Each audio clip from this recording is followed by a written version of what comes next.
Odd सतगुरु रामपाल जी परमेश्वर जी की जय हो।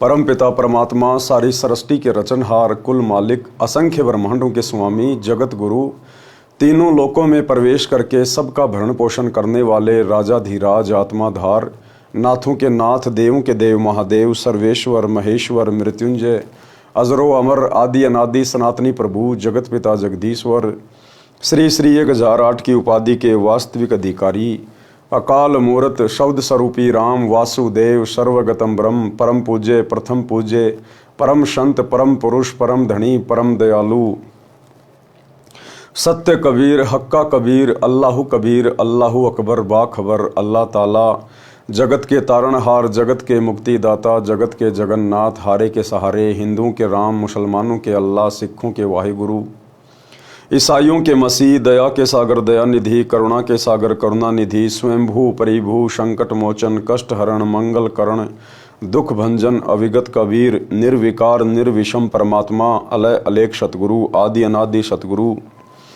असली मर्यादा पुरुषोत्तम, असली राम, असली कृष्ण, असली घनश्याम, असली मुरारी, राजाओं के राजा, महाराजाओं के महाराजा, शहनशाहों के शहनशाह, सम्राटों के सम्राट, भगवानों के भगवान, अल्लाहों के अल्लाह, प्रभुओं के प्रभु, मसीहाओं के मसीह, सच्चे वाहिगुरु, बाबाओं के बाबा, पीरों के पीर, सेठों के सेठ, जगत सेठ, सावड़सा सेठ, सर्वगुण संपन्न, अनंत कोटि कलाओं के स्वामी, अनंत कोटि ब्रह्मांडों के नायक, योगियों में महायोगी, ध्यानियों में महाध्यानी, सिद्धों में परम सिद्ध, ज्ञानियों में तत्वज्ञानी, ब्रह्म ज्ञानी, महाज्ञानी, परम ज्ञानी, सर्वश्रेष्ठ ज्ञानी, विज्ञानी, युवा कबीर, समरथ कबीर, असमवात, अमित ओझा, सच्चे रहनुमा, करीम अल्लाह, सुभान अल्लाह, दुनिया के अंतिम पैगंबर, 8 सितंबर 1951 से गांव धनाना, जिला सोनीपत, हरियाणा, भारतवर्ष की पावन भूमि पे प्रकट रियल कल की भगवान श्री नारायण साकार हरि, श्री बाबा साहेब नूर अनंत परमात्मा,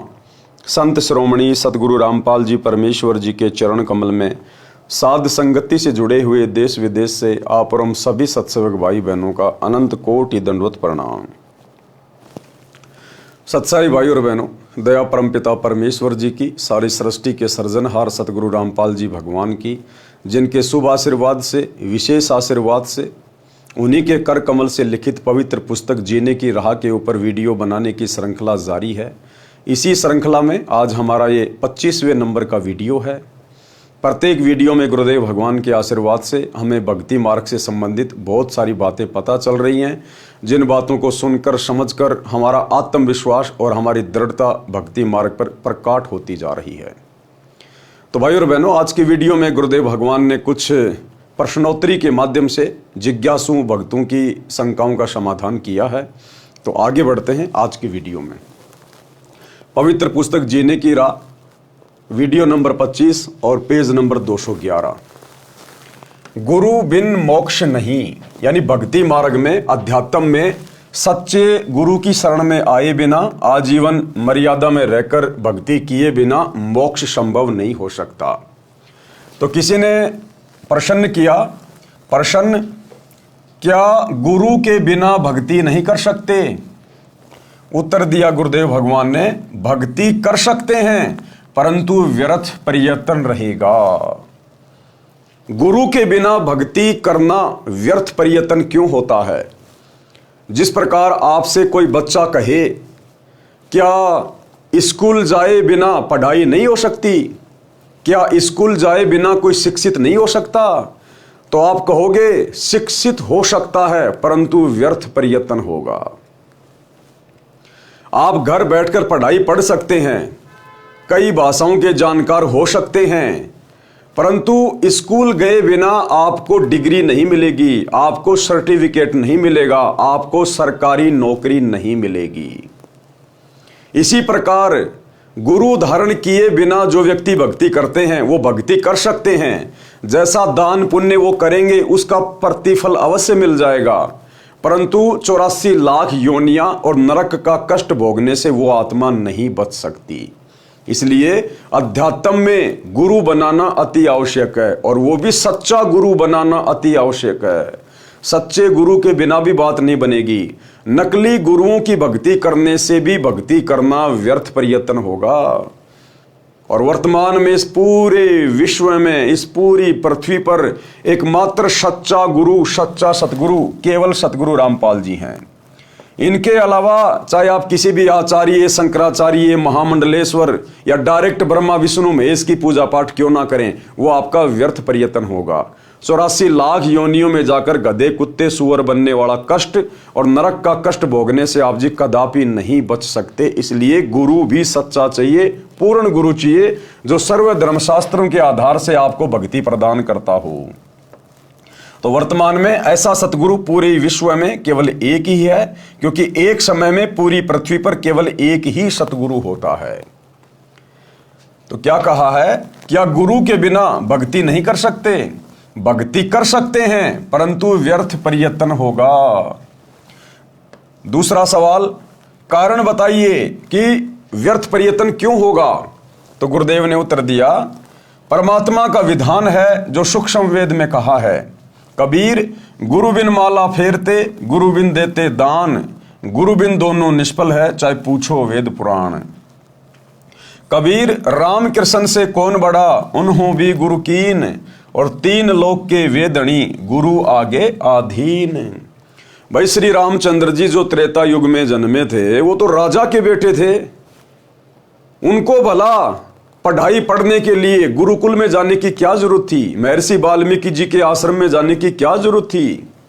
वो तो राजा के बेटे थे। वो तो बिना गुरु के भी अपना सारा कार्य कर सकते थे। राजपाट तो उन्हीं को मिलना था, चाहे गुरु बनाओ ना बनाओ। यहां तो राजपाट मिल जाएगा, यहां तो आप सारी सुख सुविधा भोग लोगे जैसे तैसे करके, पाप कर्म करके, ऊंचे नीचे कुकर्म करके।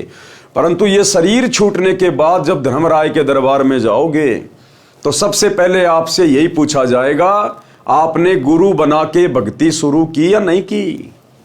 गुरु बनाया तो आपका गुरु कौन था, उसका नाम बताइए। वो अधिकारी था या नहीं था? क्या भक्ति की आपने, क्या भक्ति धन लेके आए? वहां पे ना किसी राजा की चलती, ना किसी उद्योगपति की चलती, ना वहां पर ब्रह्मा विष्णु महेश की चलती। वहां तो जैसा जीव ने कर्म किया है उसको वैसा ही परिणाम मिलता है। इसलिए गुरुदेव भगवान कह रहे हैं कि श्री रामचंद्र जी जो त्रेता युग में आए और द्वापर में श्री कृष्ण जी आए, जिनको आम हिंदू समाज भगवान मानता है, जब उनको भी गुरु धारण करके आध्यात्मिक दीक्षा लेनी पड़ी, उनको भक्ति करनी पड़ी, तो हम 2 कोटि के जीवों की क्या औकात, जो बिना गुरु बनाए हम लोग स्वर्ग में पहुंच जाएंगे, सदा सदा के लिए ऊपर के लोकों में निवास करेंगे या फिर मोक्ष प्राप्त कर लेंगे। ये तो सौपन में भी मत सोचना कभी।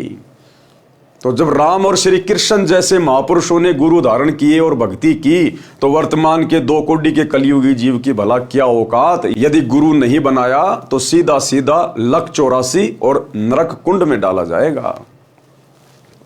कबीर राम कृष्ण बड़े त्योपुर राजा, 3 गुरु बंद कीन निज काजा।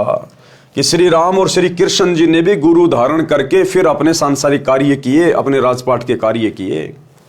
भावार्थ, गुरु धारण किए बिना यदि नाम जाप की माला फिराते हैं और दान देते हैं, वे दोनों व्यर्थ हैं। यदि आप जी को संदेह हो तो अपने वेदों तथा पुराणों में प्रमाण देख लो। श्रीमद् भगवत गीता 4 वेदों का सारांश है। गीता अध्याय 2 श्लोक 7 में अर्जुन ने कहा कि हे श्री कृष्ण, मैं आपका शिष्य हूं, आपकी शरण में हूं।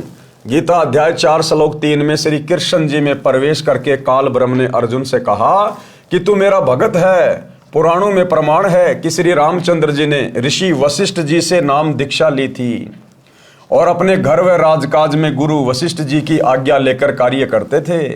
श्री कृष्ण जी ने ऋषि संदीपनी जी से अक्षर ज्ञान प्राप्त किया तथा श्री कृष्ण जी के आध्यात्मिक गुरु श्री दुर्वासा ऋषि जी थे। कबीर परमेश्वर जी हमें समझाना चाहते हैं कि आप जी श्री राम तथा श्री कृष्ण जी से तो किसी को बड़ा अर्थात समर्थ नहीं मानते हो।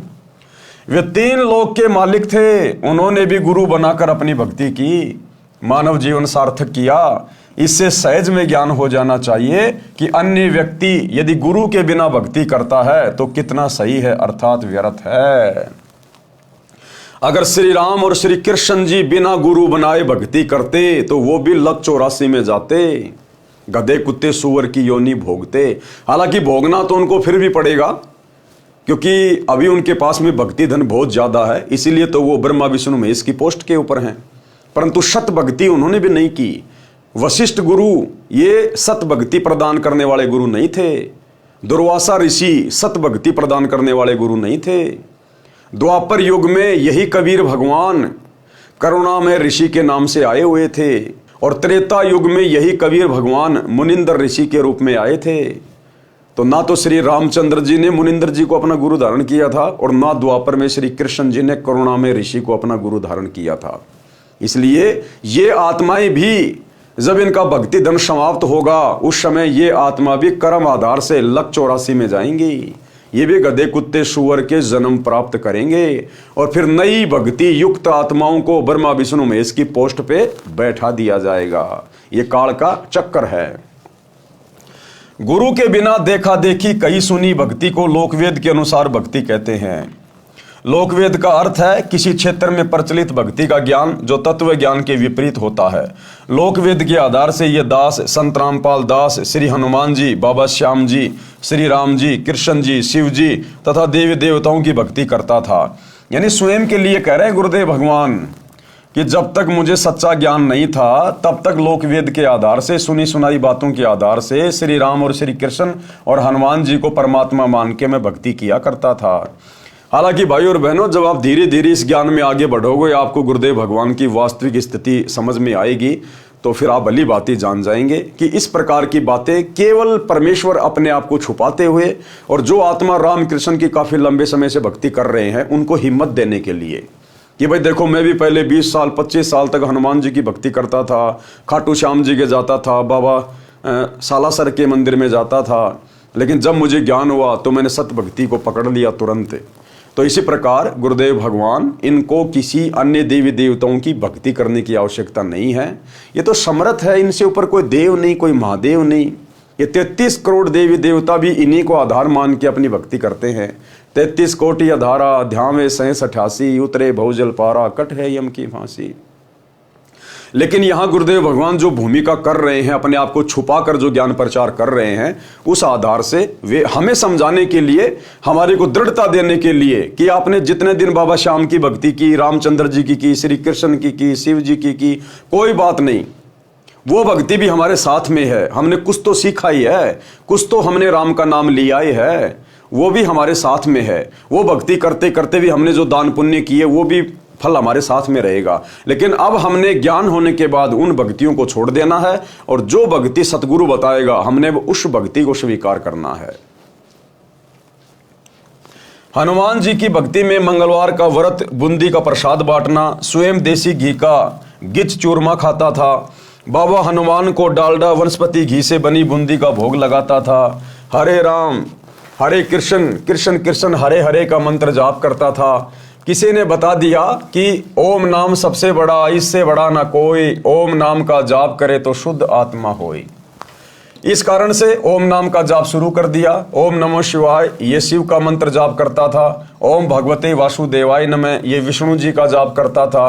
तीर्थों पर जाना, दान करना, वहाँ स्नान करना, ये भी लोकवेद के आधार से करने जाता था। यानी वर्तमान में जिस प्रकार से आम प्राणी भक्ति से जुड़ा हुआ है, कहीं न कहीं मंदिर में, मस्जिद में, तीर्थों पे व्रत करता है, भिन्न भिन्न प्रकार के नाम जाप करता है, तो हम जीवों की स्थिति को समझाते हुए परमात्मा अपने ऊपर लेकर ये बातें कह रही हैं। एक छोटा सा सत्संग है भाई और बहनों, जिसमें परमात्मा इसी प्रकार की बातें कह रहे हैं, स्वयं के ऊपर लेकर कि हम सब ऐसे ही थे। फिर बाद में गुरुदेव ने बताया हम सब का मतलब है आप लोग। गुरुदेव ने हम सब में अपने आप को शामिल नहीं किया। गुरुदेव ने कहा कि यहां पर हम सब का मतलब है आप आत्माओं के लिए है ये शब्द। गुरुदेव ने तो ऐसा बोलना पड़ता हमें समझाने के लिए, लेकिन असल में ये शब्द आप और हम आत्माओं के लिए होता है। सुनिए छोटा सा सत्संग। सतलोक के बारे में आज तक जो जानकारी हमें प्राप्त हुई है, हमें मीन आप जी को इस दास के वचनों से पहले, हमें मीन आप जी को इस दास के वचनों से पहले, हमें मीन आप जी को इस दास के वचनों से पहले तो भाई और बहनों, जहां जहां गुरुदेव भगवान भक्ति समझाने के लिए अपने आप को शामिल करते हैं कि मैं ऐसे भक्ति करता था, ऐसे मंदिरों में जाता था, ये करता था, वो करता था, भले परमात्मा ने वो लीला की, लेकिन ये असल में उन देवी देवताओं की भक्ति नहीं करते थे। ये तो परमेश्वर है, ये तो भक्ति और मुक्ति के दाता हैं। अरे राम कृष्ण ब्रह्मा विष्णु महेश को इनकी भक्ति करने की आवश्यकता है, ना कि ये परमात्मा किसी की भक्ति करता है। तो भाई और बहनों, ये ज्ञान आधार से जैसे जैसे हम भक्ति मार्ग पे आगे बढ़ेंगे, हमें सतगुरुदेव भगवान की स्थिति समझ में आती चली जाएगी। जैसे घर में सुख होते थे तो मैं मानता था कि ये सब मेरी उपरोक्त भक्ति के कारण हो रहे हैं। जैसे कक्षा में पास होना, विवाह होना, पुत्र तथा पुत्रियों का जन्म होना, नौकरी लगना, ये सर्व सुख उपरोक्त साधना से ही मानता था। कबीर परमेश्वर जी ने सूक्ष्म वेद में कहा है, कबीर पीछे लागया जाऊं था मैं लोक वेद के साथ, और रास्ते में सतगुरु मिले दीपक दीन्या हाथ। भावार्थ है कि साधक लोकवेद अर्थात दंत कथा के आधार से भक्ति कर रहा था, उस शास्त्र विरुद्ध साधना के मार्ग पर चल रहा था। रास्ते में अर्थात भक्ति मार्ग में एक दिन तत्वदर्शी संत मिल गए। उन्होंने शास्त्र विधि अनुसार शास्त्र प्रमाणित साधना रूपी दीपक दे दिया, अर्थात सत्य शास्त्र अनुकूल साधना का ज्ञान कराया, तो जीवन नष्ट होने से बच गया। सतगुरु द्वारा बताए तत्व ज्ञान की रोशनी में पता चला कि मैं गलत भक्ति कर रहा था। श्रीमद् भगवद गीता अध्याय 16 श्लोक 23 व 24 में कहा है कि शास्त्र विधि को त्याग कर जो साधक मनमाना आचरण करते हैं उनको न तो सुख होता है, न सिद्धि प्राप्त होती है, और न ही गति अर्थात मोक्ष की प्राप्ति होती है, अर्थात व्यर्थ साधना है।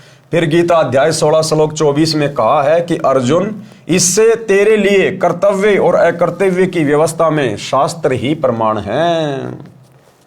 क्या कहा ब्रह्म ने अर्जुन से कि अर्जुन, कौन सी भक्ति करनी चाहिए, किस भक्ति के करने से परमेश्वर की प्राप्ति होगी, मोक्ष की प्राप्ति होगी।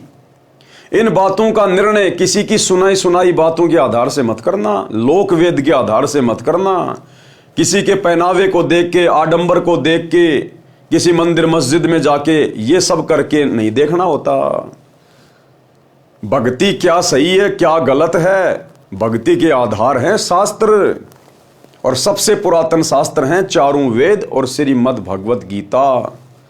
कहते हैं इन शास्त्रों के आधार पर आपने भक्ति का निर्णय करना है कि मैं कौन सी भक्ति करूं, सही भक्ति क्या होगी, उसकी विधि क्या है। फिर जब हम इन शास्त्रों को पढ़ेंगे तो उसके बाद हमें गीता अध्याय 4 श्लोक 34 में पता चलेगा, जिसमें काल ब्रह्म गीता ज्ञान देने वाला ये भगवान ब्रह्म अर्जुन से कह रहा है कि अगर तुझे सनातन परम धाम की प्राप्ति करनी है, जहां जाने के बाद भगत कभी लौटकर इस संसार में वापस नहीं आता, गधा कुत्ता शुअर नहीं बनता, नरक का कष्ट नहीं भोगता, सदा सदा के लिए परमेश्वर के अमर लोक में चला जाता, सतलोक में चला जाता है, जहां जाने के बाद साधक की कभी मृत्यु नहीं होती, कभी बुढ़ापा नहीं आता, कोई काम नहीं करना पड़ता, सारे सुख वहां पर अखंड हैं। अगर तुझे वो लोक प्राप्त करना है, पूर्ण मोक्ष प्राप्त करना है, तो किसी तत्वदर्शी संत से जा पूछ, किसी तत्वदर्शी संत से जाके मिल, उनकी खोज कर और फिर उसको प्रसन्न कर। उसके बाद वो तत्वदर्शी महात्मा तुझे तत्व ज्ञान का उपदेश करेंगे। तो बाद में ये चारों वेद और गीता जी हमारे को तत्वदर्शी संत के भरोसे छोड़ देते हैं।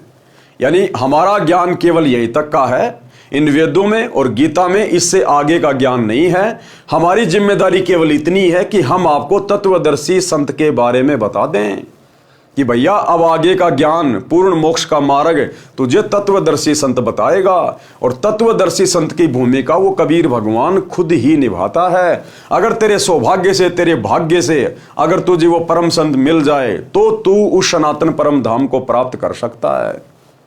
तो भाई और बहनों, वर्तमान में वो सौभाग्य हमें सुलभ हो गया। आज धरती पर वही तत्वदर्शी संत सतगुरु रामपाल जी के रूप में प्रकट है। आज आप और हमारा परम सौभाग्य है, परम सौभाग्य। हम बड़ी आसानी से मोक्ष प्राप्त कर सकते हैं। इनके पास में कंप्लीट वे ऑफ वर्शिप है, कंप्लीट भक्ति का मार्ग है, पूर्ण मोक्ष प्राप्ति की गारंटी देते हैं, गारंटी, यदि आजीवन इनसे उपदेश लेकर इनकी मर्यादा में रहकर भक्ति करते रहे तो तो कह रहे हैं इससे तेरे लिए कर्तव्य और अकर्तव्य की व्यवस्था में शास्त्र ही प्रमाण है। जो उपरोक्त साधना ये दास रामपाल दास किया करता था तथा पूरा हिंदू समाज कर रहा है, वह सब गीता वेदों में वर्णित न होने से शास्त्र विरुद्ध साधना हुई जो व्यर्थ है। कबीर गुरु बिन काहू न पाया ज्ञाना, जो थोथा बूझ छड़े मूड किसाना। कबीर गुरु बिन वेद पढ़े जो प्राणी, और समझ न सार रहे अज्ञानी। इसलिए गुरुजी से वेद शास्त्रों का ज्ञान पढ़ना चाहिए, जिससे सत्य भक्ति की शास्त्र अनुकूल साधना करके मानव जीवन धन्य हो जाए।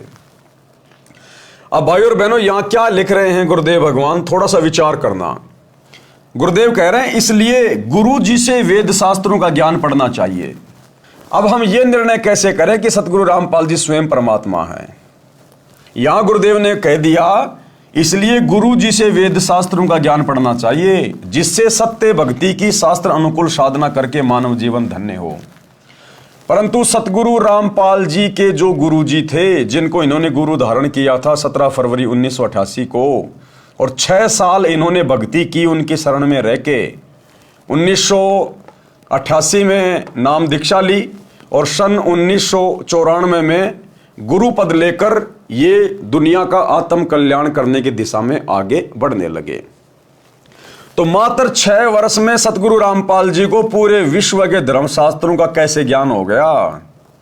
जो ज्ञान आचार्य शंकराचार्य मंडलेश्वरों को नहीं है, विश्व में किसी भी धर्म गुरु को जो ज्ञान नहीं है अध्यात्म का, वो ज्ञान मात्र 6 वर्ष में आखिर सतगुरु रामपाल जी ने कैसे प्राप्त कर लिया? जबकि सतगुरु रामपाल जी के गुरु जी ने, स्वामी राम देवानंद जी ने कभी भी सतगुरु रामपाल जी को वेद नहीं पढ़ाए, गीता का ज्ञान नहीं दिया, पुराण नहीं पढ़ाए, क्योंकि संत रामपाल जी के गुरु जी आदरणीय राम देवानंद जी तो अनपढ़ थे, अनपढ़। वो तो संस्कृत जानते भी नहीं थे, उन्होंने तो कभी गीता वेद उठाकर भी नहीं देखे। फिर भला सतगुरु रामपाल जी ने गीता वेद कुरान पुराण कहां से पढ़े, किससे पढ़े, जो आज पूरे विश्व को शास्त्र पढ़ा रहे हैं, ज्ञान दे रहे हैं? इसलिए भाई और बहनों, यहां यह सिद्ध होता है कि सतगुरु रामपाल जी स्वयं परमात्मा हैं, परमेश्वर हैं, ये जगत गुरु हैं। और इन्होंने केवल 1951 में गांव धनाना में प्रकट होने की एक लीला की, और उसके बाद जैसे वो समय आया, पिछली पीढ़ी का भक्ति युग आया, तो परमेश्वर ने विधिवत जो कबीर सागर में 650 साल पहले धर्मदास जी के माध्यम से लिखवाया था कि 12वें पंथ हम ही चल आवें और सब पंथों को मिटाकर एक पंथ चलावें। तो 17 फरवरी 1988 को आदरणीय गरीबदास जी के 12वें पंथ में सतगुरु रामपाल जी ने आदरणीय राम देवानंद जी को अपना मुंह बोला गुरु बनाकर प्रवेश किया, और सन 1994 में अपना यथार्थ 13वां कबीर पंथ चलाया। अन्यथा सतगुरु रामपाल जी के गुरु जी तो अनपढ़ थे, उन्होंने कभी भी सतगुरु रामपाल जी को या अपने किसी भी शिष्य को वेद शास्त्र गीता कुरान पुराण नहीं पढ़ाई। फिर भला सतगुरु रामपाल जी ने कहां से पढ़ ली, जो आज पूरे विश्व को ज्ञान दे रहे हैं? इसलिए भाई और बहनों, जो जगत गुरु होता है उसको किसी से ज्ञान लेकर आगे ज्ञान देने की जरूरत नहीं पड़ती। यदि भगवान ही किसी से ज्ञान लेकर आगे ज्ञान प्रचार करेगा तो फिर वो भगवान कहां हुआ, वो जगत गुरु कहां हुआ? इसलिए परमेश्वर जी ने किसी से वेद शास्त्र गीता कुरान पुराण नहीं पढ़े। ये तो इनको उत्पन्न करने वाले हैं, ये तो इनको लिखने वाले हैं, लिखवाने वाले हैं। परमेश्वर को किसी भाषा को पढ़ने की आवश्यकता नहीं होती। वो तो 84 लाख योनियों में जितने भी जीव जंतु हैं, सूक्ष्म हैं, उन सब की भाषा जानता है परमात्मा। मन की भाषा को जानता है परमात्मा। हमारे मन में उठने वाले विचारों से पहले परमात्मा जान जाता है कि हमारे मन में क्या विचार उठेंगे, लाख जन्म बाद हमारे मन में क्या विचार उठेंगे, वो भी सतगुरु जानता है। इसलिए जगत गुरु को किसी से ज्ञान लेकर आगे ज्ञान देने की जरूरत नहीं पड़ती। इसलिए सतगुरु रामपाल जी स्वयं कबीर भगवान हैं। पूर्ण गुरु के वचन की शक्ति से भक्ति होती है। क्या कह रहे हैं परमात्मा कि जो पूरा गुरु होता है ना, सच्चा गुरु, उसके वचन की शक्ति से भक्ति होती है। यानी परमात्मा अपना आशीर्वाद देके शुरुआत में भगत को उपदेश देके उसके अंदर भक्ति प्रवेश करते हैं, और सदा उनका आशीर्वाद बना रहता है जब तक भगत मर्यादा में रहता है। अन्यथा यहां काल भक्ति नहीं करने देगा। कोई सोच भी मत लेना कि हम ये सत भक्ति कर सकते हैं। अगर एक क्षण के लिए परमात्मा आपसे दूर हो जाए, आप ये सत भक्ति नहीं कर सकते। इसलिए गुरुदेव कह रहे हैं कि पूर्ण गुरु के वचन की शक्ति से भक्ति होती है। उदाहरण, गुरु जी से दीक्षा लेकर भक्ति करना लाभदायक है, बिना गुरु के भक्ति करने से कोई लाभ नहीं होता। उदाहरण, एक राजा की रानी बहुत धार्मिक थी। उसने परमेश्वर कबीर जी से गुरु दीक्षा ले रखी थी।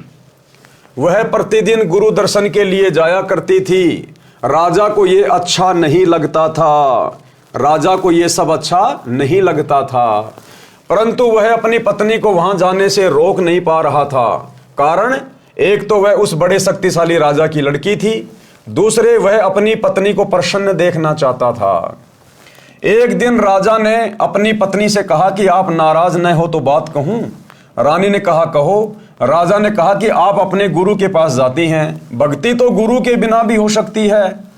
रानी ने कहा कि गुरुजी ने बताया है कि गुरु के बिना भक्ति करना व्यर्थ है। राजा ने कहा कि मैं तेरे साथ कल तेरे गुरुजी से मिलूंगा, उनसे ये बात स्पष्ट करूंगा। राजा ने संत जी से प्रश्न किया कि आप जनता को मूर्ख बना रहे हो कि गुरु बिन भक्ति नहीं होती, क्यों भक्ति सफल नहीं होती? नाम मंत्र जाप करने होते हैं, एक दूसरे से पूछकर जाप कर लें, पर्याप्त है। संत ने कहा, राजन आपकी बात में दम है, मैं आपके राज दरबार में आऊंगा, वहां इस बात का उत्तर दूंगा। निश्चित दिन को संत जी राजा के दरबार में गए। राजा सिंहासन पर विराजमान था, आसपास सिपाही खड़े थे। संत के बैठने के लिए अलग से कुर्सी रखी थी। संत ने जाते ही आसपास खड़े सिपाहियों से राजा की ओर हाथ करके कहा कि इसे गिरफ्तार कर लो, क्योंकि संत ने राजा के सवाल का जवाब देना था कि बिना गुरु के भक्ति क्यों नहीं हो सकती। तो अच्छा सा समय देखकर वो संत जी राजा के दरबार में गए कि यहां तो ये मेरा माथा खाएगा, ये समझ नहीं पाएगा, तो इसको इसी के राज दरबार में आके समझाऊंगा। अब संत जी ने एक दिन राजा को समय दे दिया कि फला फला दिन मैं आपके राज दरबार में आऊंगा आपके सवाल का जवाब देने के लिए। राजा बड़ा प्रसन्न हुआ। निश्चित समय पर संत जी राज दरबार में पहुंच गए और वहां जो सिपाही खड़े थे, सैनिक खड़े थे, उनसे संत जी ने कहा राजा की तरफ उंगली करके कि सैनिकों, इस राजा को गिरफ्तार कर लो। अब वो एक संत के कहने से भला सैनिक राजा को कैसे गिरफ्तार कर लेंगे? तो सैनिक टस से मस भी नहीं हुए। संत ने फिर कहा कि सैनिकों, तुमने सुना नहीं, राजा को गिरफ्तार कर लो, मेरा आदेश है। उसके बावजूद भी वो सैनिक टस से मस नहीं हुए। उसके बाद राजा ने सोचा कि लगता है संत का दिमाग फिर गया, ये मेरा राज्य हड़पना चाहता है, ये कोई प्लानिंग करके तो नहीं आया है। तो राजा ने भी वही शब्द कहे उन सैनिकों से कि सैनिकों, इस बाबा जी को पकड़ लो। राजा के द्वारा केवल इतना कहना हुआ और सैनिकों ने आकर संत जी को जमीन से 1 फुट ऊपर उठा लिया और अगले आदेश की प्रतीक्षा कर रहे थे। उसी समय संत जी ने कहा कि राजा, दरबार में आए हुए अतिथि का इस प्रकार से निरादर थोड़ी करवाते हैं। तो राजा ने कहा कि तू बात ही ऐसी कर रहा है, तू तो मेरा राज्य हड़पने की कोशिश कर रहा है। तो संत जी ने कहा कि मैं तो तेरे राज्य के ऊपर थूकना भी पसंद नहीं करता, थूकना भी। अगर मुझे यही सब कुछ चाहिए होता तो मैं साधु बन के भक्ति नहीं करता। तो बोला फिर क्यों कर रहे थे सब कुछ? बोला पहले मेरे को जमीन पे तो टेक मेरे पैर। तो राजा ने आदेश दिया सैनिकों छोड़ दो। सैनिकों ने छोड़ दिया। उसने कहा कि मैं तेरे सवाल का जवाब दे रहा था, जो तूने मुझसे आके पूछा था ना कि बिना गुरु के भक्ति क्यों नहीं हो सकती, मैं तेरे सवाल का जवाब दे रहा था। तो राजा ने कहा कि यह कैसा जवाब था? बोला यही जवाब था। बोला राजन, जो शब्द मैंने कहे तेरे सैनिकों से कि सैनिकों राजा को पकड़ लो, ये टस से मस भी नहीं हुए, और वही शब्द राजा जी आपने कहे कि सैनिकों साधु को पकड़ लो, इन्होंने तुरंत मेरे को पकड़ लिया। यहां आपके वचन में शक्ति है, क्योंकि आप यहां के राजा हैं, महाराजा हैं। यहां आपके वचन में शक्ति है, मेरे वचन में शक्ति नहीं है। और बेटा, जब बात आएगी भक्ति मार्ग की, अध्यात्म की, जब धर्मराज के दरबार में खड़े होंगे, वहां हिसाब किताब हो रहा होगा, बेटा वहां पर तेरी राजागिरी नहीं चलेगी। तू तो लाइन में खड़ा होगा नंगा होके, वहां पर संत की चलेगी। वहां पर गुरु की चलेगी, वहां तेरी नहीं चलेगी। तो राजा को सारी बात तुरंत समझ में आ गई। उसी समय चरणों में गिर गया और नाम दीक्षा ली। निश्चित दिन को संत जी राजा के दरबार में गए। राजा सिंहासन पर विराजमान था। आसपास सिपाही खड़े थे। संत के बैठने के लिए अलग से कुर्सी रखी थी।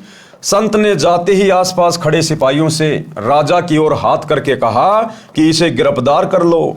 सिपाही टस से मस नहीं हुए। संत ने लगातार 3 बार ये वाक्य आदेश दोहराया कि इसे गिरफ्तार कर लो, परंतु राजा को सिपाहियों ने गिरफ्तार नहीं किया। राजा को संत पर क्रोध आया कि यह कमबख्त मेरी पत्नी को इसलिए बहका रहा था कि इसके राज्य को प्राप्त कर लूं। राजा ने एक बार कहा कि सिपाहियों इसे गिरफ्तार कर लो। राजा के हाथ का संत की ओर संकेत था। उसी समय सिपाहियों ने संत को गिरफ्तार कर लिया। संत ने कहा, हे राजन, आप घर पर बुलाकर संत का अनादर कर रहे हो, यह अच्छी बात नहीं है। राजा ने कहा, आप ये क्या बकवास कर रहे थे, मुझे गिरफ्तार करने का आदेश दे रहे थे। संत ने कहा, मैं आपके उस प्रश्न का उत्तर दे रहा था कि गुरु से दीक्षा लेकर भक्ति करना क्यों लाभदायक है। मुझे छुड़ाओ तो मैं आपको उत्तर दूं। राजा ने सिपाहियों से कहा कि छोड़ दो। सिपाहियों ने संत को छोड़ दिया। संत ने कहा कि हे राजा जी, मैंने यही वाक्य कहा था, इसे गिरफ्तार कर लो। सिपाही टस से मस नहीं हुए। आप जी ने भी यही वाक्य कहा था कि तुरंत सिपाहियों ने मुझे गिरफ्तार कर लिया। आपके वचन में राज की शक्ति है और मेरे वचन में आध्यात्मिक शक्ति है। आप उसी नाम जाप के लिए किसी को भक्ति के लिए कहोगे तो वह मंत्र कोई काम नहीं करेगा। क्या कहा संत ने? क्या कहा कि आपके अंदर राज की शक्ति है। आप यदि किसी को कोई मंत्र जाप करने के लिए कहोगे या आदेश दोगे तो आपका शब्द काम नहीं करेगा, क्योंकि आप राजा हो, आप अधिकारी नहीं हो। जिस प्रकार मैं राज का अधिकारी नहीं हूं, मेरे पास में राज शक्ति नहीं है, मैं राजा नहीं हूं, इसलिए मैंने जो शब्द कहे राजपाट से संबंधित, जो राजा लोगों को शोभा देता है कि इसे पकड़ लो, इसे छोड़ दो, इसे जेल में डाल दो, मैंने वही शब्द कहे थे। तेरे सिपाहियों ने सुने भी नहीं और तूने कहे तुरंत मुझे उठा लिया, क्योंकि तेरे पास में राज की शक्ति है। ठीक इसी प्रकार मेरे पास अध्यात्म की शक्ति है। जो मंत्र मैं दूंगा, जो भक्ति करने का मैं आदेश दूंगा, यदि उस प्रकार से भक्ति की जाएगी तो उस भक्ति की शक्ति से मोक्ष प्राप्त करोगे, 84 लाख योनियों से छूट जाओगे, नरक में गिरकर महाकष्ट भोगने से बचोगे। तो राजा को धीरे धीरे सारी बात समझ में आई। आप उसी नाम जाप के लिए किसी को भक्ति के लिए कहोगे तो वह मंत्र कोई काम नहीं करेगा। मैं वही नाम जाप करने को कहूंगा, वह तुरंत प्रभाव से क्रियावान होगा। इसलिए पूर्ण संत से दीक्षा लेने से साधक में तुरंत आध्यात्मिक प्रक्रिया शुरू हो जाती है। उसकी आत्मा में भक्ति का अंकुर निकल आता है। सूक्ष्म वेद में कहा है कि सतगुरु पशु मानुष कर डारे और सिद्धि देकर ब्रह्म विचारे। भावार्थ, सतगुरु पहले मनुष्य को सत्संग सुना सुना कर नेक इंसान बनाते हैं, सर्व बुराइयों को छुड़वाते हैं, फिर अपनी भक्ति की सिद्धि अर्थात शक्ति शिष्य के अंतःकरण में शब्द से प्रवेश करके ब्रह्म अर्थात परमात्मा की साधना करने के लिए विचार प्रबल करते हैं, जिससे साधक की रुचि भक्ति में दिनों दिन बढ़ती है। फिर वह देवता बन जाता है। कबीर जी ने कहा है कि कबीर बलिहारी गुरु आपना, घड़ी घड़ी 100 बार, और मानुष से देवता किया करत न लाई बार। इसलिए कहा है कि कबीर गुरु बिन माला फेरते, गुरु बिन देते दान, गुरु बिन दोनों निष्फल है, चाहे पूछो वेद पुराण। योग यज्ञ तप दान करावे और गुरु विमुख फल कभी नहीं पावे। भावार्थ, गुरु बिन नाम जाप की माला फिराते हैं या दान देते हैं वह व्यर्थ है। ये वेदों तथा पुराणों में भी प्रमाण है। फिर अंतिम चौपाई का भावार्थ है कि यदि दीक्षा लेकर फिर गुरु को छोड़कर उन्हीं मंत्रों का जाप करता रहे तथा यज्ञ हवन दान भी करता रहे, वह भी व्यर्थ है, उसको कोई लाभ नहीं होगा। कबीर ताते सतगुरु शरणा लीजे, कपट भाव सब दूर करीजे। अन्य प्रमाण, कबीर गर्भ योगेश्वर गुरु बिना करते हरि की सेव, कहे कबीर बैकुंठ से फेर दिया सुखदेव। राजा जनक गुरु किया, फिर कीनी हर की सेव, कहे कबीर बैकुंठ में चले गए सुखदेव। सुखदेव ऋषि भी ऐसे ही बिना गुरु धारण किए मनमानी भक्ति करता था, और जब वो स्वर्ग में विष्णु जी के लोक में रहने के लिए गया तो वहां से उसको वापस निकाल दिया कि तूने तो कोई अधिकारी गुरु धारण ही नहीं कर रखा, बिना गुरु के तुझे यहां नहीं रहने दिया जा सकता। ये तो तू केवल तेरे पिछले जन्मों की भक्ति की शक्ति के कारण, तेरी जो बैटरी चार्ज है उस कारण से तू अफलातून बन के घूम रहा है। अगर तूने अधिकारी गुरु को धारण करके भक्ति नहीं करी तो अगला जन्म तेरा लक 84 में है। भावार्थ, ऋषि वेदव्यास जी के पुत्र सुखदेव जी अपने पूर्व जन्म की भक्ति की शक्ति से उड़कर स्वर्ग में चले जाते थे। एक दिन वे श्री विष्णु जी के लोक में बने स्वर्ग में प्रवेश करने लगे। वहां के कर्मचारियों ने ऋषि सुखदेव जी से स्वर्ग द्वार पर पूछा कि ऋषि जी अपने पूज्य गुरु जी का नाम बताओ। सुखदेव जी ने कहा कि गुरु की क्या आवश्यकता है, अन्य गुरु धारण करके यहां आए हैं, मेरे में स्वयं इतनी शक्ति है कि मैं बिना गुरु के आ गया हूं। द्वारपालों ने बताया, ऋषि जी ये आपकी पूर्व जन्म में संग्रह की हुई भक्ति की शक्ति है, यदि फिर से गुरु धारण करके भक्ति नहीं करोगे तो पूर्व की भक्ति कुछ ही दिन चलेगी, आपका मानव जीवन नष्ट हो जाएगा। जैसे गुरुदेव भगवान ने उदाहरण दिया कि आपने पिछली साल बहुत ज्यादा मेहनत करी और आपने गेहूं का बीज बोया खेत में और आपने 20 क्विंटल गेहूं तैयार कर लिया, अपने घर पे लाके आपने पटक दिए और आप मजे से खा रहे हो सह परिवार।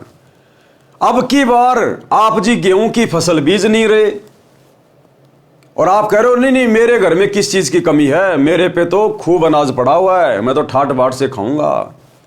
अरे भैया, वर्तमान में जो अनाज आप खा रहे हो ना, ये तो आपने पिछली बार गेहूं बोकर मेहनत करके अर्जित किए थे, जो अब आप आराम से परिवार के साथ में खा रहे हो।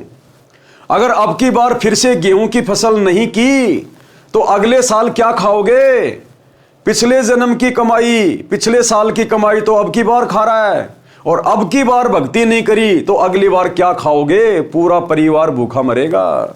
तो विष्णु जी के द्वारपालों ने श्री सुखदेव जी से कहा कि ऋषि जी, आप जो स्वर्ग में उड़ के आ जाते हो पृथ्वी लोक से, यह आपके पिछले जन्म की भक्ति की शक्ति है। अगर वर्तमान में भक्ति नहीं करोगे सच्चा गुरु धारण करके, अधिकारी गुरु धारण करके, तो बैटरी डिस्चार्ज हो जाएगी और अगले जन्म में गधे बन के घूमोगे, गधे बन के। एक और उदाहरण दिया गुरुदेव ने। उदाहरण के लिए, वर्तमान में इन्वर्टर की बैटरी को चार्जर लगाकर चार्ज कर रखा है, यदि चार्जर हटा दिया जाए तो भी इन्वर्टर अपना कार्य करता रहेगा, क्योंकि उसमें ऊर्जा संग्रह हो चुकी है। कुछ समय पश्चात वह सर्व कार्य करना छोड़ देता है, न ट्यूब जलेगी न पंखा चलेगा, उसको फिर से चार्ज करना अनिवार्य है। उसके लिए चार्जर चाहिए। चार्जर गुरु जानो, बिजली परमेश्वर जानो। ऋषि सुखदेव में अपनी सिद्धि का अभिमान था, वह नहीं माना। बात भगवान विष्णु जी तक पहुंच गई। श्री विष्णु जी ने भी यह बात कही कि ऋषि जी पहले आप गुरु बनाओ फिर यहां आओ। सुखदेव जी ने कहा, भगवान पृथ्वी लोक पर मेरे समान कोई नहीं है, न कोई ढंग का गुरु है, कृपया आप ही बताइए कि मैं किसको गुरु बनाऊं। श्री विष्णु जी ने बताया कि आप राजा जनक को गुरु बनाओ। ये कहकर श्री विष्णु जी अपने महल में चले गए। सुखदेव ऋषि वापस पृथ्वी पर आए, राजा जनक से दीक्षा लेकर उनके बताए भक्ति मंत्रों का जाप किया, तब ऋषि सुखदेव जी को स्वर्ग में रहने दिया। इसलिए गुरु बनाकर भक्ति करने से सफलता संभव है, बिना गुरु भक्ति दान आदि आदि करना व्यर्थ है। अरे सुखदेव ऋषि, जिसने द्वापर युग में स्वर्ग से आकर और पांडवों के अंतिम वंशज राजा परीक्षित को कथा सुनाई और उनकी आत्मा को विमान में बैठा के स्वर्ग में ले गया, बैकुंठ में लेकर गया, उस सुखदेव ऋषि को भी जब तक उसने अधिकारी गुरु धारण नहीं किया तब तक विष्णु जी ने अपने लोक में प्रवेश नहीं करने दिया। फिर आप और हमारे जैसे आम 2 कोटि के जीवों की क्या औकात? यदि हमने शत भक्ति नहीं करी तो हमें मोक्ष प्राप्त हो जाएगा, सीधे 84 में ठोके जाएंगे, सीधे नरक में। गुरु पूरा हो, झूठे गुरु से कोई लाभ नहीं होता। प्रश्न किया, पूरे गुरु की क्या पहचान है? हम तो जिस भी संत से ज्ञान सुनते हैं वह पूर्ण सतगुरु ही लगता है। तो गुरुदेव ने उत्तर दिया, सूक्ष्म वेद में गुरु के लक्षण बताए हैं। क्या लक्षण? गरीब सतगुरु के लक्षण कहूं, मधुरे बैन विनोद, 4 वेद 6 शास्त्र कहे 18 बोध। संत गरीबदास जी गांव छुडानी जिला झज्जर हरियाणा वाले को परमेश्वर कबीर जी मिले थे। उनकी आत्मा को ऊपर अपने सतलोक में सनातन परम धाम में लेकर गए थे। ऊपर के सर्व लोकों का अवलोकन कराकर वापस पृथ्वी पर छोड़ा था। उनको संपूर्ण अध्यात्म ज्ञान बताया था। उनका ज्ञान योग परमेश्वर कबीर जी ने खोल रखा था। उसके आधार से संत गरीबदास जी ने गुरु की पहचान बताई है कि जो सच्चा गुरु अर्थात सतगुरु होगा वह ऐसा ज्ञान बताता है कि उसके वचन आत्मा को आनंदित कर देते हैं, बहुत मधुर लगते हैं, क्योंकि वे सत्य पर आधारित होते हैं। भाइयों और बहनों, जब आप सतगुरु रामपाल जी के मुख कमल से इनके सत्संग सुनना शुरू करोगे, उसके बाद आपकी आत्मा में जो असीम शांति, जो असीम आनंद उत्पन्न होगा, उसकी कोई सीमा नहीं होगी, कोई भी सीमा। कारण है कि सतगुरु 4 वेदों तथा सर्व शास्त्रों का ज्ञान विस्तार से कहता है। यही प्रमाण परमेश्वर कबीर जी ने सूक्ष्म वेद में कबीर सागर के अध्याय जीव धर्म बोध में पृष्ठ 1960 पर दिया है। गुरु के लक्षण 4 बखाना, प्रथम वेद शास्त्र को जाना। यानी जो सच्चा गुरु होगा, सतगुरु होगा, वो संपूर्ण धर्मशास्त्रों का ज्ञाता होगा। केवल हिंदू धर्म के नहीं, केवल मुसलमान धर्म के नहीं, जैन या ईसाई धर्म के नहीं, पूरे विश्व में जितने भी धर्म ग्रंथ हैं उन सभी का वो पूर्णतया जानकार होगा, ज्ञाता होगा, जो सच्चा सतगुरु होगा। गुरु के लक्षण 4 बखाना, प्रथम वेद शास्त्र को ज्ञाना। दूजे हरि भक्ति मन कर्म वाणी। दूसरा वो खुद एक भगत की भूमिका करके जो भक्ति अपने शिष्यों को देगा, वो भक्ति वो स्वयं भी मन कर्म वचन से करेगा, स्वयं भी। दूजे हरि भक्ति मन कर्म वाणी। तीजे समदृष्टि कर जानी।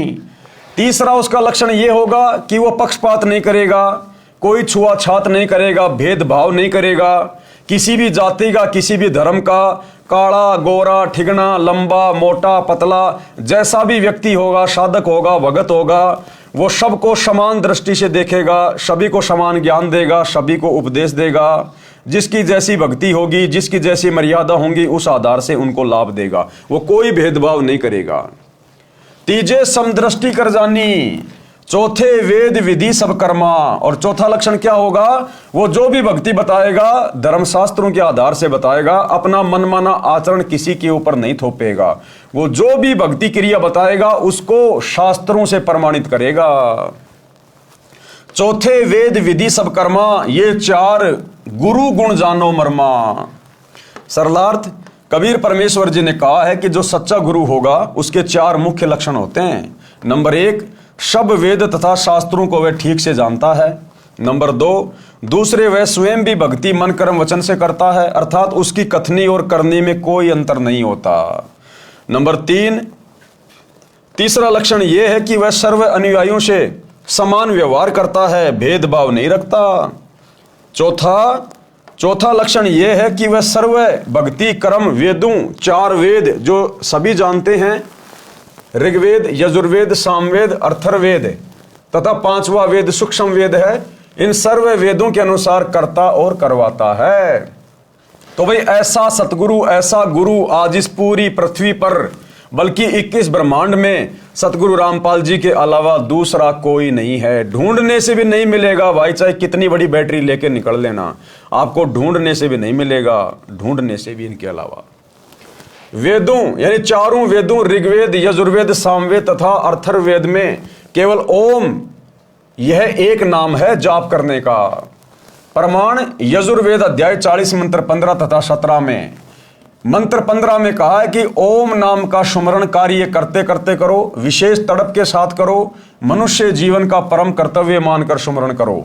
ओम का जाप मृत्यु पर्यंत करने से इतना अमरत्व प्राप्त हो जाएगा जितना ओम के सुमरण से होता है। यजुर्वेद अध्याय 40 मंत्र 15 में कहा है। अब ये ओम मंत्र है इस काल का, ज्योति निरंजन का, 21 ब्रह्मांड के स्वामी का, इस ब्रह्म का। और ओम नाम का यदि आपने विधिवत जाप किया, वो भी अधिकारी गुरु से नाम लेकर, तो आप कहां जाओगे मृत्यु उपरांत? उसके ब्रह्म लोक में जाओगे जहां पर वो ब्रह्म रहता है, काल रहता है। और गीता अध्याय 8 श्लोक 16 में फिर उसने कहा है कि ब्रह्म लोक पर्यंत सर्व जीव पुनरावर्ती में हैं। कि जो ओम नाम का जाप करके मेरे ब्रह्मलोक में आ जाता है ना, वो यहां स्वर्ग की बजाय अधिक समय तक आनंद उठाता है। लेकिन जब उसकी बैटरी डिस्चार्ज होगी, उसके पुण्य खत्म होंगे, उसके बाद उसको भी नीचे जाना पड़ेगा, नरक भी भोगना पड़ेगा। 84 लाख योनियों में गधे कुत्ते सूअर के जन्म भी भोगने पड़ेंगे। पूर्ण मोक्ष नहीं है, स्थायी मोक्ष नहीं है, मात्र ओम नाम के जाप से। यजुर्वेद अध्याय 40 मंत्र 17 में वेद ज्ञान दाता ब्रह्म ही है। कहा है कि जो पूर्ण परमात्मा है वह तो परोक्ष यानी छुपा है, यानी अव्यक्त है, वह सबकी दृष्टि में नहीं आता। जिस प्रकार एक पेड़ को पोषण पेड़ की जड़ों से मिलता है, लेकिन वो जड़ें दिखाई नहीं देती हैं, वो जमीन के अंदर रहती है, जो पूरे वृक्ष को पोषण देती है। कहा है कि जो पूर्ण परमात्मा है वह तो परोक्ष यानी छुपा है, यानी अव्यक्त है, वह सबकी दृष्टि में नहीं आता। उसकी जानकारी यजुर्वेद अध्याय 40 मंत्र 10 में बताई है कि उसका यथार्थ ज्ञान तत्वदर्शी संत ही जानते हैं, उनसे सुनो। फिर यजुर्वेद अध्याय 40 मंत्र 17 में आगे कहा है कि अहम खम ब्रह्म, कि मैं ब्रह्म हूं और मेरा ओम नाम है, मैं ऊपर दिव्य आकाश रूपी ब्रह्म लोक में रहता हूं। यजुर्वेद अध्याय 40 मंत्र 17। यही प्रमाण श्री देवी महापुराण गीता प्रेस गोरखपुर से प्रकाशित सचित्र मोटा टाइप केवल हिंदी के 7वें स्कंद में पृष्ठ 562-563 पर श्री देवी जी ने राजा हिमालय को बताया है कि राजन, आप यदि आत्म कल्याण चाहते हो तो मेरी भक्ति सहित सभी बातों को छोड़ दो। दुर्गा कह रही है अपने भगत से, राजा हिमालय से। हिमालय कोई पहाड़ नहीं है, कोई समझे कि वो पहाड़ को कैसे समझा रही है। हिमालय नाम का राजा था जो देवी दुर्गा का भगत था, और वो बोला कि मुझे तो मोक्ष चाहिए माता जी, कोई ऐसा साधन बताओ। तो देवी ने कहा कि आप मेरी भी भक्ति छोड़ दो और सभी बातों को छोड़ दो, यानी मेरे से नीचे जो ब्रह्मा विष्णु महेश है, देवी देवता, इन सब की भक्ति छोड़ दो। आप केवल एक ब्रह्म की भक्ति करो, ओम नाम का जाप करो, आपकी मुक्ति हो जाएगी। अब ओम नाम का जाप करने वाला उस काल के पास जाएगा, ब्रह्मलोक में जाएगा, वहां से अपना कर्म भोग के फिर 84 में आएगा। केवल एक ओम नाम का जाप करो, ब्रह्म प्राप्ति का उद्देश्य रखो, इससे आप ब्रह्म को प्राप्त हो जाओगे। वह ब्रह्म लोक रूपी दिव्य आकाश में रहता है। इससे स्पष्ट हुआ कि वेदों में केवल एक ओम नाम ही जाप करने का है।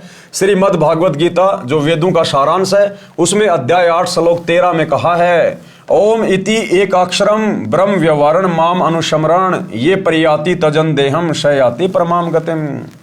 अनुवाद, गीता ज्ञानदाता ब्रह्म ने कहा है कि मुझ ब्रह्म का केवल ओम यह एक अक्षर है, इसका उच्चारण सुमरण करता हुआ जो भगत शरीर त्याग कर जाता है, वह मृत्यु उपरांत ओम नाम के सुमरण से मिलने वाली परम गति अर्थात ब्रह्म लोक को प्राप्त करता है। श्रीमद् भगवत गीता तथा वेदों में इसके अतिरिक्त अर्थात ओम के अतिरिक्त कोई नाम ब्रह्म साधना का नहीं है। प्रमाणित हुआ कि ओम नाम का जाप शास्त्र प्रमाणित है। गीता ज्ञानदाता ने स्पष्ट किया है कि अर्जुन, तेरे और मेरे बहुत से जन्म हो चुके हैं, आगे भी होंगे। मेरी उत्पत्ति को ऋषि तथा देवतागण नहीं जानते। गीता अध्याय श्लोक 2:12, अध्याय 4 का श्लोक 5, अध्याय 10 श्लोक 2। इससे सिद्ध हुआ कि गीता ज्ञानदाता ब्रह्म नाशवान है तथा जन्मता मरता है। इसके पुजारी भी जन्म मरण के चक्कर में ही रहेंगे। इसलिए गीता अध्याय 8 श्लोक 16 में कहा कि ब्रह्म लोक में गए साधक भी पुनर्जन्म में रहते हैं। इसलिए गीता ज्ञानदाता ने गीता अध्याय 18 श्लोक 62 में कहा है कि हे भारत, तू सर्व भाव से उस परमेश्वर की शरण में जा। फिर गीता अध्याय 18 श्लोक 62 में कहा है कि तू सर्व भाव से उस परमेश्वर की शरण में जा, यानी अपने से अन्य किसी और की तरफ संकेत कर रहा है कि तू सर्व भाव से उस परमेश्वर की शरण में जा, जिसकी शरण में जाने के बाद साधक लौटकर संसार में वापस नहीं आता। इसलिए गीता ज्ञानदाता ने यानी ब्रह्म ने गीता अध्याय 18 श्लोक 62 में कहा है कि हे भारत, तू सर्व भाव से उस परमेश्वर की शरण में जा, उस परमेश्वर की कृपा से ही तू परम शांति तथा सनातन परम धाम अर्थात सत्य लोक को प्राप्त होगा।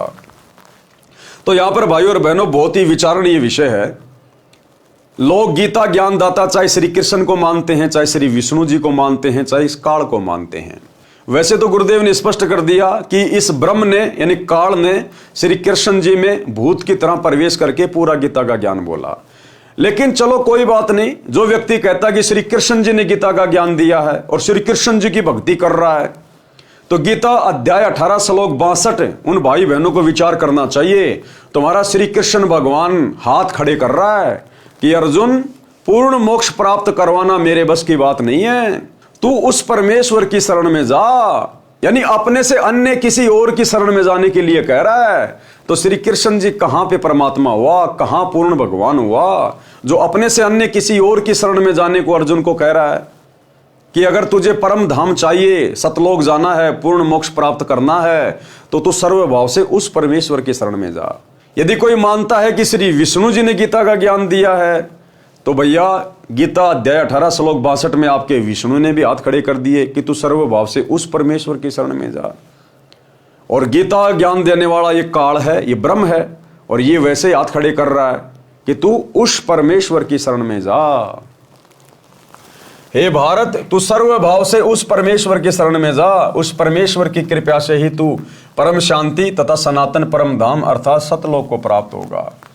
तो भैया वो परमेश्वर, वो परमात्मा, ये सतगुरु रामपाल जी भगवान हैं, जो आज हमें उस परम धाम में ले जाने के लिए, अपनी सत भक्ति देने के लिए आए हैं। तो ये है वो परमेश्वर जिसके विषय में ब्रह्म कह रहा है। फिर गीता अध्याय 15 श्लोक 4 में गीता ज्ञानदाता ने कहा है कि जब तत्वदर्शी संत से तत्व ज्ञान प्राप्त हो जाए, उसके बताए अनुसार साधना करके उसके पश्चात परमेश्वर के उस परम पद की खोज करनी चाहिए, जहां जाने के पश्चात साधक फिर लौटकर संसार में कभी नहीं आते। केवल उस परमेश्वर की पूजा करो। गीता अध्याय 7 श्लोक 29 में गीता ज्ञानदाता ने कहा है, जरा मरण मोक्षाय माम आश्रित यतंती ये तत् ब्रह्म विदु कर्तशनम अध्यात्म कर्म च अखिलम। भावार्थ, गीता ज्ञानदाता ने बताया है कि जो मेरे बताए ज्ञान पर आश्रित होकर अर्थात मेरे कहे अनुसार तत्वदर्शी संतों से तत्व ज्ञान जान लेते हैं, जो जरा अर्थात व्यर्धावस्था तथा मृत्यु के कष्ट से मोक्ष प्राप्त करने के लिए प्रयत्न करते हैं, संसार की किसी कीमती वस्तु की इच्छा भक्ति के प्रतिफल में नहीं करते हैं, वे तत् ब्रह्म विदु उस ब्रह्म को, संपूर्ण अध्यात्म को और सर्व कर्मों को जानते हैं। इसीलिए तो गुरु जी कहते हैं कि जब लग भक्ति सह कामना तब लग निष्फल सेव, कहे कबीर वे क्यों मिले निष्कामी निज देव। कि आप मेरी भक्ति भी कर रहे हो, उपदेश भी ले लिया, और आपके अंदर सांसारिक इच्छाएं उमड़ उमड़ के जागृत हो रही हैं कि गुरु जी एक प्लाट बन जाए, गुरु जी बेटा नौकरी लग जाए, गुरु जी छोरा इंटरव्यू में पास हो जाए, गुरु जी मेरे पोता हो जाए, मेरे दोहती हो जाए, दोहता हो जाए। तो गुरु जी कह रहे हैं जब तक भक्ति सह कामना, यानी भक्ति भी कर रहे हो और मन में तुम्हारे कामना भी है, इच्छा भी है इस काल के लोक की, यहां की वस्तुओं की, तब लग निष्फल से, तब तक तुम्हारी भक्ति बेकार है। और कहे कबीर वे क्यों मिले निष्कामी निज देव, वो तो निष्काम भक्ति से प्राप्त होता है। तो काल भी यही बोल रहा है कि जब वो तत्वदर्शी संत आपको प्राप्त हो जाए, उसकी भक्ति मिल जाए, उसके बाद संसार की किसी कीमती वस्तु की इच्छा भक्ति के प्रतिफल में जो नहीं करते हैं, और जो केवल बुढ़ापे के और मृत्यु के कष्ट से बचने के लिए भक्ति करते हैं कि भगवान दोबारा से कभी ये मनुष्य जन्म ना मिले, 84 में ना जाएं, हमें तो मोक्ष प्रदान कर दो, कहते हैं वही आत्माएं भक्ति कर पाएंगी, वही आत्माएं मोक्ष प्राप्त कर पाएंगी। अर्जुन ने गीता अध्याय 8 श्लोक 1 में पूछा कि तत्ब्रह्म क्या है। इसका उत्तर गीता ज्ञानदाता ने गीता अध्याय 8 के श्लोक 3 में दिया है। कहा है कि वह परम अक्षर ब्रह्म है। कौन? परम अक्षर ब्रह्म, सतलोक का राजा, ये कबीर भगवान। गीता अध्याय 8 श्लोक 5 तथा 7 में तो गीता ज्ञानदाता ने अपनी भक्ति करने को कहा है और विश्वास दिलाया है कि मेरी भक्ति से मुझे प्राप्त होगा, मेरी भक्ति से जन्म मरण कर्म चक्कर बना रहेगा, युद्ध भी करना पड़ेगा, परम शांति नहीं हो सकती। कौन कह रहा है? काल कह रहा है। फिर गीता ज्ञानदाता ने तुरंत गीता अध्याय 8 श्लोक 8, 9, 10 में कहा है कि तत् ब्रह्म अर्थात परम अक्षर ब्रह्म की भक्ति करने वाला उस सच्चिदानंद घन ब्रह्म अर्थात मेरे से दूसरे दिव्य परमेश्वर को प्राप्त होगा।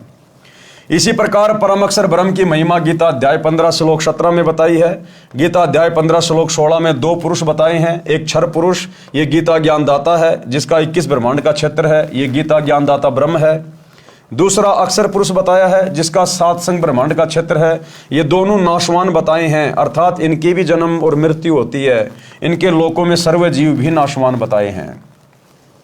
गीता अध्याय 15 श्लोक 17 में बताया है कि उत्तम पुरुष है तू अन्य, यानी इन दोनों से उत्तम भगवान तो कोई अन्य ही है। उत्तम पुरुष है तू अन्य परमात्मा इति उदाहरत है, जिसको परमात्मा कहते हैं, भगवान कहते हैं। ये लोग त्रिरम अवश्य विवर्ती अवय ईश्वर। अनुवाद, उत्तम पुरुष यानी पुरुषोत्तम अर्थात परम अक्षर ब्रह्म तो ऊपर वर्णित क्षर पुरुष तथा अक्षर पुरुष से अन्य है, जो परमात्मा कहा जाता है, जो तीनों लोकों में यानी क्षर पुरुष के 21 ब्रह्मांडों के क्षेत्र वाला लोक, और दूसरा अक्षर पुरुष के 7 संख्य ब्रह्मांडों वाला लोक, और तीसरा ऊपर के 4 लोक, शतलोक, अलख लोक, अगम लोक तथा अनामी लोक। इस प्रकार बने तीनों लोकों में प्रवेश करके सबका धारण पोषण करता है, वह वास्तव में अविनाशी परमेश्वर है। गीता अध्याय 17 श्लोक 23 में इस परम अक्षर ब्रह्म की प्राप्ति के मंत्र बताए हैं। ओम तत् सत इति निर्देश ब्रह्मण त्रिविध समर्थ, यानी उस पूर्ण परमात्मा की प्राप्ति के सुमरण करने के ये 3 मंत्र हैं, ओम, तत् और सत। ओम तो सीधा सीधा है, ये तत् सांकेतिक है। सतगुरु रामपाल जी बताएंगे कि वो तत् क्या है। ये तत् तो केवल संकेत है। इस तत् में 2 मंत्र हैं जो केवल सतगुरु रामपाल जी देते हैं, और सत इसके अंदर 3 मंत्र हैं जिसको सारनाम कहा जाता है, जो केवल सतगुरु रामपाल जी के पास उपलब्ध है, विश्व में और किसी के पास नहीं है। ओम तत् सत इति निर्देश ब्रह्मण त्रिविध समर्थ ब्राह्मणा तेन वेदा यज्ञा च विहिता पुरा। ब्रह्मण सच्चिदानंद घन ब्रह्म अर्थात परम अक्षर ब्रह्म की भक्ति की साधना के अर्थात परमेश्वर के उस परम पद को प्राप्त करने के मंत्र बताए हैं, जहां जाने के पश्चात भगत फिर लौटकर संसार में कभी नहीं आते, जहां परम शांति को प्राप्त होते हैं, जो सनातन परम धाम है। ओम ये ब्रह्म अर्थात क्षर पुरुष का मंत्र है जो प्रत्यक्ष है। दूसरा है तत्, ये अक्षर पुरुष का जाप मंत्र है, ये मंत्र सांकेतिक है। वास्तविक मंत्र सूक्ष्म वेद में बताया है, ये मंत्र दीक्षा के समय दीक्षार्थी को सार्वजनिक किया जाता है, अन्य को नहीं बताया जाता। और तीसरा है सत्य, यह परम अक्षर पुरुष की साधना का मंत्र है, यह भी सांकेतिक है, दीक्षार्थी को दीक्षा के समय बताया जाता है। यथार्थ मंत्र सूक्ष्म वेद में लिखा है, यही प्रमाण सामवेद के मंत्र संख्या 822 में भी है कि 3 नाम के जाप से पूर्ण मोक्ष प्राप्त होता है। संख्या नंबर 822 सामवेद उतारचिक अध्याय 3 खंड नंबर 5 श्लोक नंबर 8 संत रामपाल दास द्वारा भाषा भाषे। तो ये वो मंत्र है भाइयों और बहनों। अब दास को तो इतना संस्कृत आती नहीं है, आप जी देख लेना। यहाँ परमात्मा ने इस मंत्र में लिखे गए प्रत्येक शब्द का हिंदी में अनुवाद किया है, और यहाँ फिर गुरुदेव भगवान ने उसका शब्दार्थ किया है, और यहाँ इसका भावार्थ किया है। इस मंत्र में स्पष्ट किया है कि पूर्ण परमात्मा कबीर अर्थात कबीर मानव शरीर में गुरु रूप में प्रकट होकर प्रभु प्रेमियों को 3 नाम का जाप देकर सत्य भक्ति कराता है, तथा उस मित्र भगत को पवित्र करके अपने आशीर्वाद से पूर्ण परमात्मा अर्थात अपनी प्राप्ति का मार्ग बताकर पूर्ण सुख प्राप्त करवाता है, साधक की आयु बढ़ाता है। यही प्रमाण गीता अध्याय 17 श्लोक 23 में है कि ओम तत्सत इति निर्देश ब्रह्मण त्रिविध समर्थ है। भावार्थ है कि पूर्ण परमात्मा को प्राप्त करने का ओम तत्सत यह मंत्र जाप सुमरण करने का निर्देश है। इस नाम को तत्वदर्शी संत से प्राप्त करो। तत्वदर्शी संत के विषय में गीता अध्याय 4 श्लोक नंबर 34 में कहा है, तथा गीता अध्याय नंबर 15 श्लोक नंबर 1 व 4 में तत्वदर्शी संत की पहचान बताई, तथा कहा है कि तत्वदर्शी संत से तत्व ज्ञान जानकर उसके पश्चात उस परम पद परमेश्वर की खोज करनी चाहिए, जहां जाने के पश्चात साधक लौटकर संसार में नहीं आते, अर्थात पूर्ण मुक्त हो जाते हैं। उसी पूर्ण परमात्मा से संसार की रचना हुई है। विशेष उपरोक्त विवरण से स्पष्ट हुआ कि पवित्र 4 वेद भी साक्षी हैं कि पूर्ण परमात्मा ही पूजा के योग्य है। उसका वास्तविक नाम कबीर देव कबीर परमेश्वर है, तथा 3 मंत्र के नाम का जाप करने से ही पूर्ण मोक्ष होता है।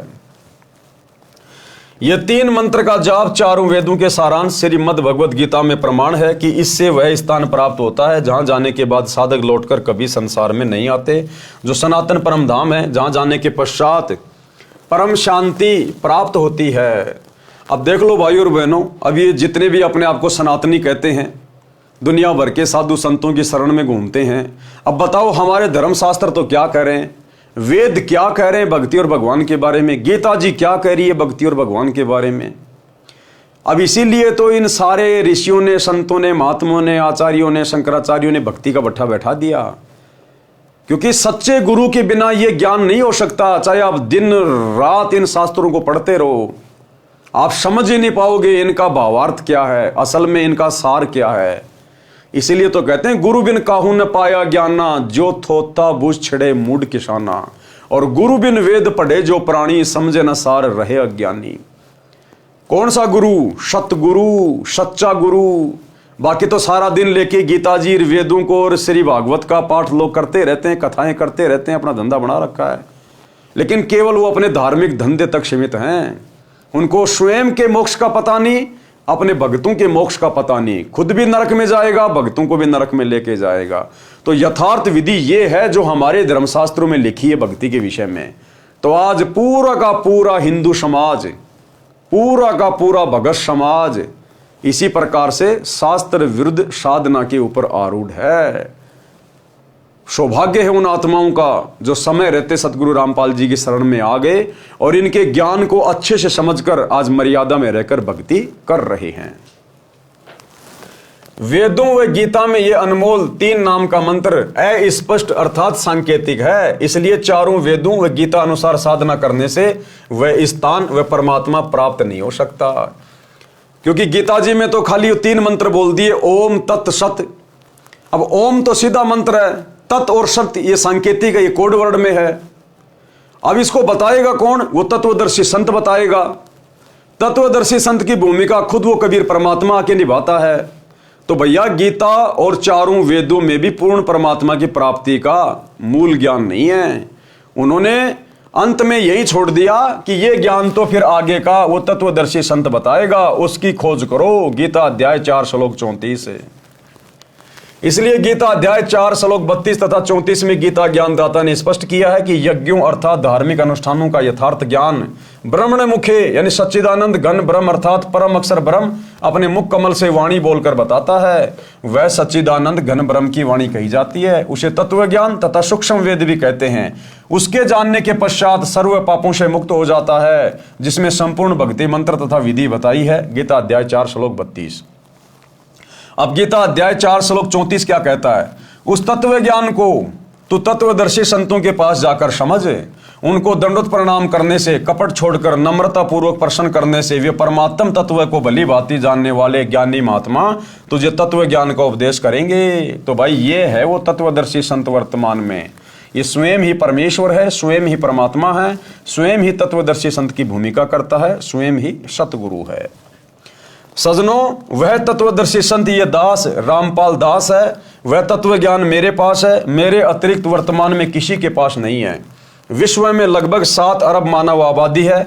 इन अरबों मनुष्यों में मेरे अतिरिक्त कोई इस ज्ञान को जानने वाला नहीं है। अगर कोई जानने वाला होता तो ये भेद जो इन्हीं धर्मशास्त्रों से सतगुरु रामपाल जी ने खोल के रख दिया, ये वेद अन्य धर्मगुरु भी बताते।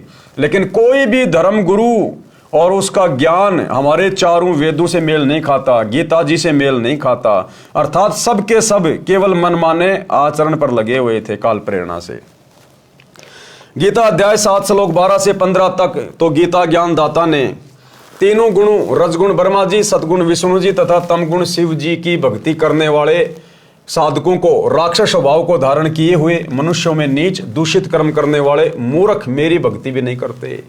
यानी गीता का ज्ञान देने वाले काल ने, ब्रह्म ने गीता अध्याय 7 श्लोक 12 से 15 में तीनों गुणों की भक्ति करने वाले यानी ब्रह्मा विष्णु महेश की भक्ति करने वाले, श्री राम की भक्ति करने वाले, श्री कृष्ण जी की भक्ति करने वाले, देवी देवताओं की भक्ति करने वालों को 4 गालियां निकाली हैं। 4 गालियां क्या कहा है कि राक्षस स्वभाव को धारण किए हुए और मनुष्यों में नीच दूषित कर्म करने वाले मूर्ख मेरी भक्ति भी नहीं करते। फिर गीता ज्ञानदाता ने गीता अध्याय 7 श्लोक 16 से 18 तक अपनी साधना करने वालों की स्थिति बताई है कि मेरी भक्ति 4 प्रकार के करते हैं: आरत, अर्थार्थी, जिज्ञासु और ज्ञानी। इनमें केवल ज्ञानी साधक श्रेष्ठ बताया, परंतु वह भी तत्व ज्ञान न होने के कारण मेरी वाली अर्थात ब्रह्म की अनुत्तम अर्थात घटिया गति में ही स्थिर रह गया। गीता अध्याय 7 श्लोक 19 में गीता ज्ञानदाता ने कहा है कि मेरी पूजा भी जन्म जन्मांतरों के अंत के जन्म में कोई ज्ञानी आत्मा ठीक से करता है। अन्यथा अन्य उपासना में ही लगे रहते हैं। ये बताने वाला महात्मा तो बहुत दुर्लभ है कि केवल वासुदेव अर्थात सर्वगतम ब्रह्म ही सब कुछ है। उसी की भक्ति करने से परम शांति प्राप्त होती है और उसी की भक्ति से सनातन परम धाम प्राप्त होता है। उसी की भक्ति से वह परम पद प्राप्त होता है जहां जाने के पश्चात साधक फिर लौटकर संसार में कभी नहीं आते। वह परम अक्षर ब्रह्म सर्व का उत्पत्ति करता है। वही संसार रूपी वृक्ष की मूल है जो तीनों लोकों में प्रवेश करके सबका धारण पोषण करता है। वही पाप नाशक है, वही पूर्ण मोक्षदायक है। उसी की भक्ति करनी चाहिए। तो आज हम किसकी भक्ति कर रहे हैं? उसी परमेश्वर की भक्ति कर रहे हैं। सतगुरु रामपाल जी की भक्ति कर रहे हैं। प्रिय पाठकों, वह तत्वदर्शी संत वर्तमान में यह दास रामपाल दास है। मेरे पास संपूर्ण वेद शास्त्रों का ज्ञान है। वासुदेव भगवान की भक्ति के संपूर्ण मंत्र हैं, क्योंकि ये स्वयं ही वासुदेव भगवान है। वासुदेव का मतलब होता है जिसका वास, जिसकी उपस्थिति सब जगह हो, उसको कहते हैं वासुदेव। जिसकी शक्ति, जिसकी ऊर्जा सर्व ब्रह्मांडों में हर जगह हो, उसको कहते हैं वासुदेव। और क्या करें गुरुदेव? मेरे पास संपूर्ण वेद शास्त्रों का ज्ञान है। और एक छोटा सा सत्संग गुरुदेव के मुख कमल से गुरुदेव कह रहे हैं, कोई ये ना समझना कि भाई सतगुरु रामपाल जी को तो केवल हिंदू धर्म में होने के कारण केवल हिंदू धर्म के शास्त्रों का ही ज्ञान है, खाली गीता का और वेदों का ही ज्ञान है। नहीं, गुरुदेव कह रहे हैं इस विश्व में जितने भी धर्मशास्त्र हैं उन सब का ज्ञान मेरे पास में है। सबका ज्ञान, केवल एक हिंदू धर्म का नहीं। पूरे विश्व में तकरीबन 300 के आसपास देश हैं पूरे विश्व में, और हर देश का एक भक्ति इतिहास है, हर देश का एक शास्त्र है। तो गुरुदेव कह रहे हैं पूरे विश्व के जितने भी धर्मशास्त्र हैं उन सब का ज्ञान केवल एकमात्र गुरुदेव के पास में है। क्योंकि गीता का समझना कोई बालकों का खेल नहीं। परमात्मा बुद्धि दे अपने कृपा पात्र पे, तभी ये अनमोल ग्रंथ समझ में आते हैं। और टीचर उसी को कहते जो हमारे सिलेबस को ठीक से जाने। वो टीचर कहां, जब सिलेबस का ज्ञान नहीं अटपट सुना रहा है तो टीचर नहीं है। तो जितने भी आज तक धर्मगुरु किसी भी धर्म के हैं उनको अपने सिलेबस का ज्ञान वर्तमान वालों को नहीं है। इस दास रामपाल दास के अतिरिक्त विश्व में नहीं है। ये कद्दे समझ माजी उतारा।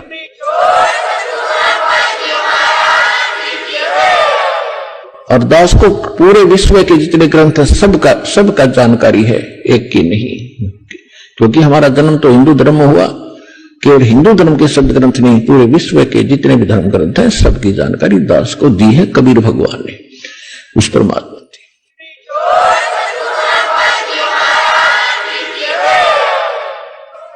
तो सोचिए भाई और बहनों, कौन है गुरुदेव? वासुदेव। अरे भैया, विश्व के सभी देशों के धर्मशास्त्रों का ज्ञाता तो वो होगा जिसको विश्व के सभी देशों की भाषा का ज्ञान होगा। तो सतगुरु रामपाल जी के द्वारा इतनी बड़ी बात कहना कि इस दास को विश्व के सभी धर्मशास्त्रों का ज्ञान है, इसका मतलब ये कौन है जो पूरे विश्व की भाषा जानता है, सर्व देशों की भाषा जानता है? ये परमात्मा है, अपने आप को छुपा के बैठा हुआ है। तो भाई और बहनों, ये मौका मत चूको। जब आप इनकी शरण में आओगे धीरे धीरे आप इनको पहचानना शुरू कर दोगे। ये परमेश्वर अपनी लीला कर रहा है, एक आम व्यक्ति की तरह, आम संत की तरह भूमिका कर रहा है। ये काल को भी धोखा देके और अपनी आत्माओं तक ये ज्ञान पहुंचाता है।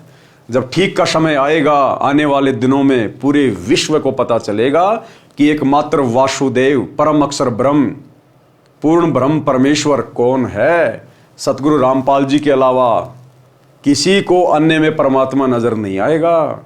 और ये ज्यादा दिन की बात नहीं है, 2028 के बाद पूरी दुनिया इनके चरणों में नतमस्तक हो जाएगी। क्योंकि 2028 युग परिवर्तन का समय है। उसके बाद जितने भी प्राणी बचेंगे इस पृथ्वी पर महाविनाश के बाद, वो सब इनके चरणों में आकर भक्ति करेंगे, अर्थात इनसे उपदेश लेके अपने अपने घर बैठ के भक्ति करेंगे। वो इन्हीं के दिशा निर्देशन में पूरे विश्व का शासन संचालित होगा। तो उस समय सबको पता चल जाएगा। लेकिन भाई और बहनों, वो समय आए, उस समय आप अपनी दुर्गति कराओगे, अपने परिवार की दुर्गति कराओगे। क्या पता आप उस समय बच पाओ ना बच पाए, आपका परिवार बचे ना बचे। तो उससे पहले समय रहते यदि आपके पास ये संदेश पहुंच रहे हैं, सतगुरु रामपाल जी का कोई सत्संग मिल रहा है, पहुंच रहा है, कोई पुस्तक पहुंच रही है, तो उसको ध्यान से पढ़ना शुरू कर दो, सत्संग सुनना शुरू कर दो, और अतिशीघ्र महीने 2 महीने में ज्ञान को समझकर उपदेश लेकर अपना और अपने परिवार का कल्याण कराओ, नहीं तो आने वाले समय में दुर्गति के अलावा कुछ भी हाथ नहीं लगेगा। तो भाई और बहनों, आज की वीडियो में हम केवल इतना ही रखेंगे। कल रात्रि 8 बजे आगे की वीडियो में बढ़ेंगे। सभी भाई बहन लाइव जुड़िए। तब तक गुरुदेव भगवान हम सबको आज्ञा दें, इजाजत दें, सद्बुद्धि दें, आशीर्वाद दें। बंदी छोड़ सतगुरु रामपाल जी भगवान की जय हो।